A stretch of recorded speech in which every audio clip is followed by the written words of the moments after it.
Sekolah itu scam. Ya iyalah, anak cuma dijadiin budak, cuma dicekokin dogma. Di Atlantis, bukan di sini.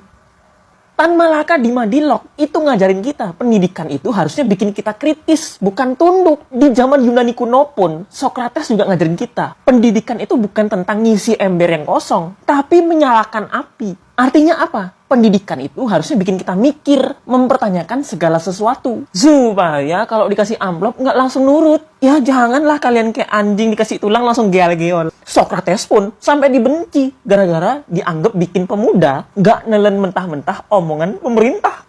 Maksud saya omongan orang lain. Karena pemerintah nggak mungkin bohong dong. Walaupun Socrates juga pasti geleng-geleng kepala kalau lihat pendidikan kita sekarang. Ngafal ujian. Padahal yang kita hafalin bukan kenyataan, tapi propaganda elit. Terus sebenarnya menurut saya pendidikan kita sekarang itu kayak alegori guanya Plato. Anak-anak filsafat pasti tahu kan, Plato itu pernah ngegambarin sekumpulan orang yang hidup sejak lahir di gua. Mereka selalu duduk membelakangi cahaya yang masuk ke gua itu. Jadi ya tiap hari mereka cuma ngelihat bayangan yang terbentuk di dinding gua. Nah di sekolah kita itu cuma lihat dunia dari bayangannya doang. Kita nggak ngeliat dunia aslinya. Padahal pas kita keluar dari gua itu ternyata objek aslinya beda dari bayangan yang selama ini kita lihat di dalam gua. Contohnya di sekolah kita diajarin nih kalau negara itu republik. Loh kok ternyata monarki?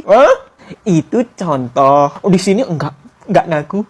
Tapi kalau kita kembali ke goa itu dan ngasih tahu teman-teman kita, selama ini yang kita lihat palsu loh. Ya sudah pasti dikatain penyuka teori konspirasi. Tapi ya bisa jadi itu tandanya kita sudah kritis. Tapi sekarang coba lihat pendidikan yang ngafal ujian.